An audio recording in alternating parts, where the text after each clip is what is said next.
Chapter 20.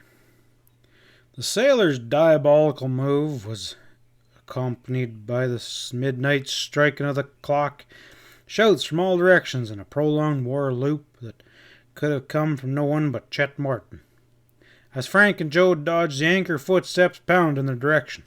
The boys grabbed the sailor and held him tightly. In a moment, Chet, Biff, Jerry, and Mr. Hardy rushed up.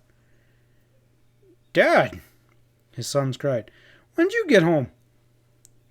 "I ain't been home yet," the detective answered.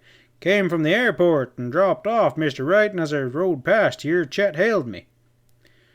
Frank stared at the other boys and said, "I thought you'd gone."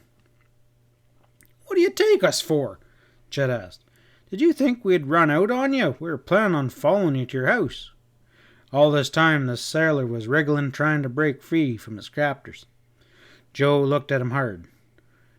"Hold still, Anchor Pete," he ordered.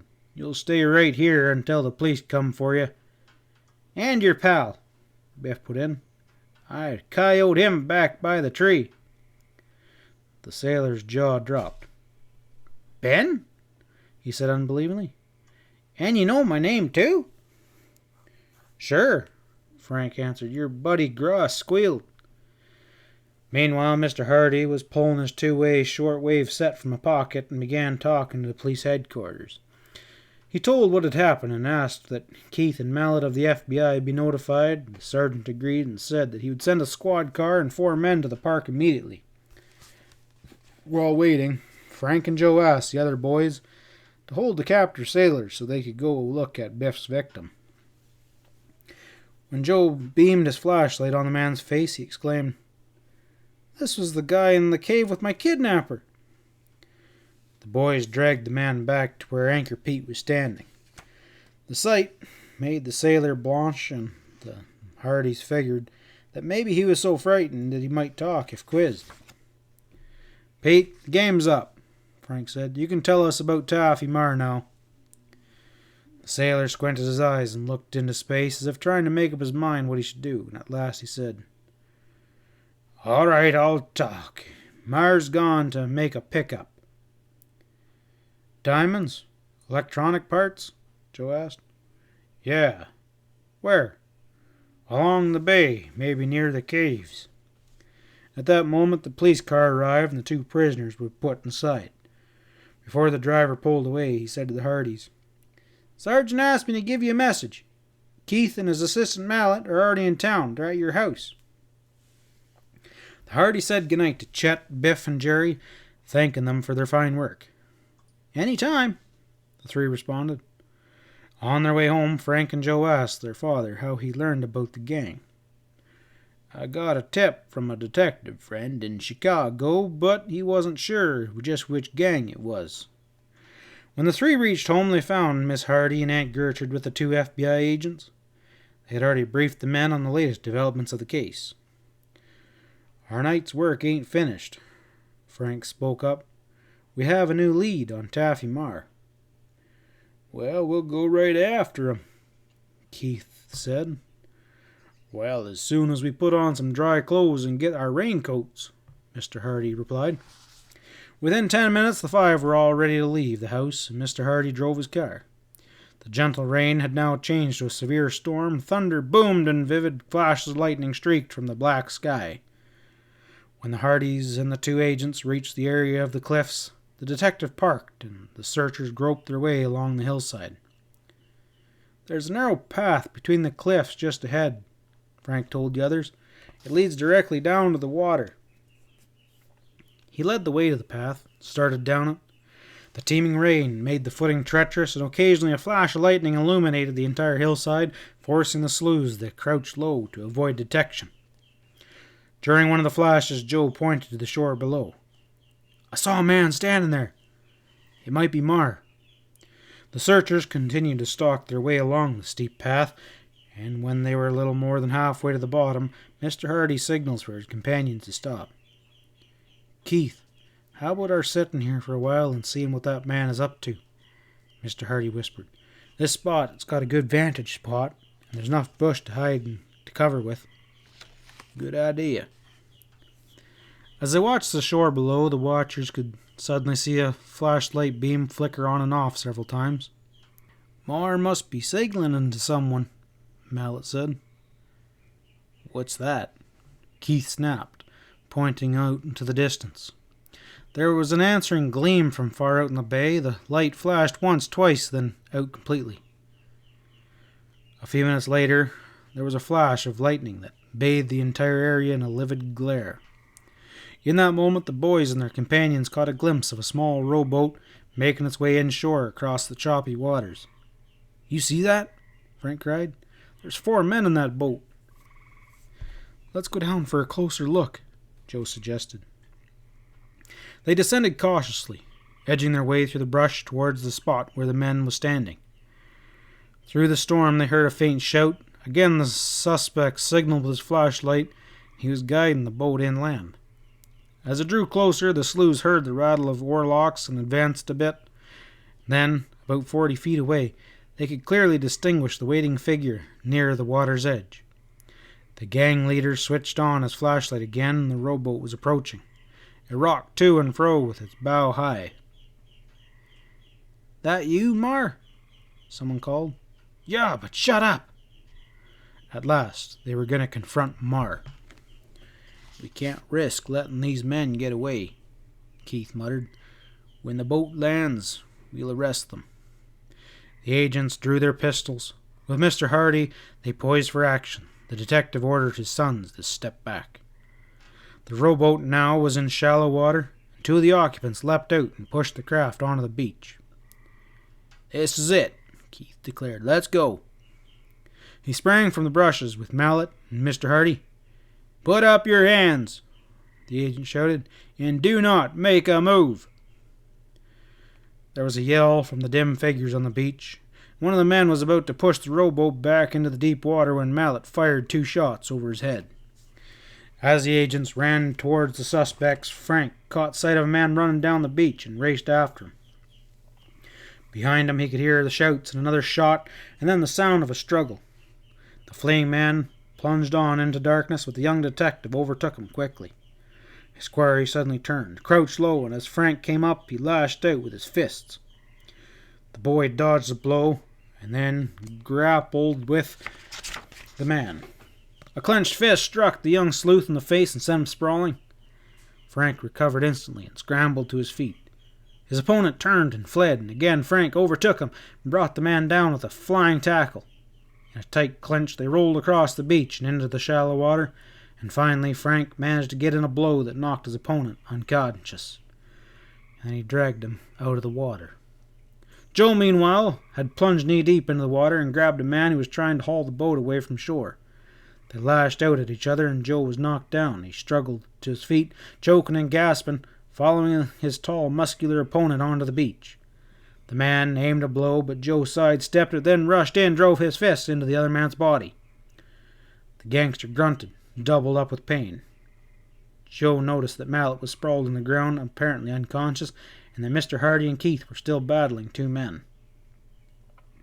Joe suddenly realized that Taffy Mar had escaped, and was now rowing off in a sheet of rain. "Mar's getting away!"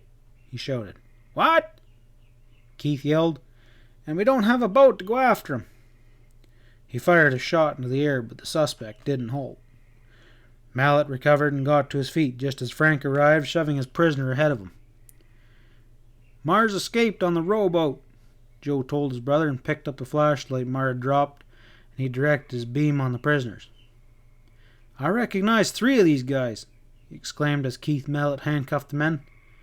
"They visited Chris in the cave when I was there." They were frisked and a bag of diamonds and small electronic equipment removed from their pockets. "Where'd you get these?" Mr. Hardy asked. "They're legit," one man said. "We know you're smugglers," the detective said, "and we can trace these." "Okay, but they were dropped off to us on a ship in the storm I didn't see the name of." "Where's Mar going?" Frank asked one prisoner. "You're not getting anything more out of us." "That's not being smart," Keith said. "After all, Mar left you behind to face the music. It might help you to get off with lighter sentences if you cooperate." Silence. Why don't you tell us what you know? Frank inquired. I want to, the man stammered, but I'm afraid of the boss. You mean Mar? Where is he? I guess up on the north shore of Barmet Bay. There's a place called Rocky Point. Mar had me rent an old shack out there. He uses it as a hideout. Where's Chris? Joe questioned. Probably waiting for Mar. Mr. Hardy radioed Bayport Police Headquarters again and said they'd captured more of the smugglers, and the sergeant promised to notify the harbor police to pick them up. Well, I hope they come soon, Joe said. We must go after more before he skips. The launch arrived in an incredibly short time, and the prisoners were handed over. Then Frank said to the captain, We may need you again soon up at Rocky Point. Let us know, the skipper said, and then chugged off. The Hardys and the FBI agents climbed the cliff and then rode along the shore road to Rocky Point. At this area the bluff wasn't so steep, and the sloughs had no trouble descending upon it. They were just in time to see a man with a lantern meeting an arriving rowboat. That's Chris, Frank whispered. And Mar, Joe added. Let's rush him.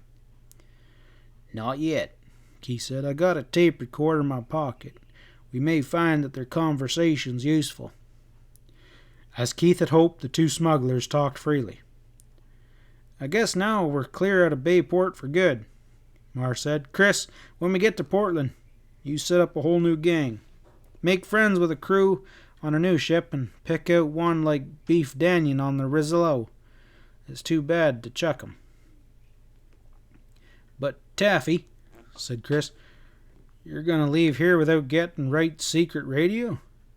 You said that if you used that, no one would ever catch us. It would scramble messages along the gangs and from ship to shore, and the Dicks couldn't interfere, or a bad storm couldn't stop your orders from reaching us. I know, Mar answered, but right now our skin's more important. Maybe I shouldn't have hung around after I slugged Beckford, but I needed tonight's haul. What about your stealing Wright's antique plane? Chris said. Mar gave a sadistic laugh. Oh, it served its purpose.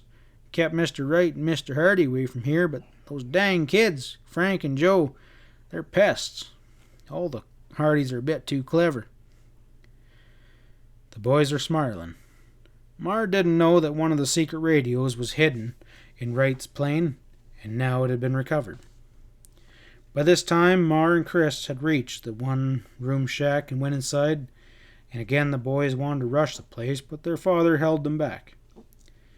You watch through that window, he ordered. Going off a distance, the detective radioed the harbor police. Then he and the FBI man got set to burst open the unlocked door. Inside, the smugglers were busily packing suitcases. They had stopped talking. At a signal, Keith opened the door and dashed into the room with Mallet and Mr. Hardy. Taken by surprise, Mar and Chris had no chance to put up any resistance and were handcuffed to await the harbor police. When Frank and Joe came in, they received looks of furious resentment from the prisoners. Meanwhile, the smugglers' tricky suitcases were examined. Many secret pockets and false bottoms were found, each containing a fabulous quantity of jewels and electronic equipment. Joe broke the silence. Whoo-wee, these smugglers were going to retire rich, he remarked. Presently, the police arrived and the two men were taken away. Keith and Mallet went on with them, and as the launch departed, Frank and Joe realized that another mystery had also departed. They were to experience a lost feeling until their next case, while the clock ticked, came along. On the way home, the boys and their father filled in the gaps of the present mystery. Mr. Wright is very pleased with your work, said Mr. Hardy, but he's ready to sell his antique plane. We know who would buy it, Joe spoke up. Cole Weber. What about the special radio, Dad? Frank asked. Surely there's more to it than we know. Mr. Hardy chuckled. He didn't answer directly, and they guessed the secret was a highly classified one. Instead, he said, "Someday, how would you boys like to own pocket radios that can pick up signals from outer space?" "You mean that's what Mr. Wright's done?" Joe cried out. The detectives gave his sons a broad wink. End of chapter 20. End of What Happened at Midnight. We'll catch you on the next one. Bye for now.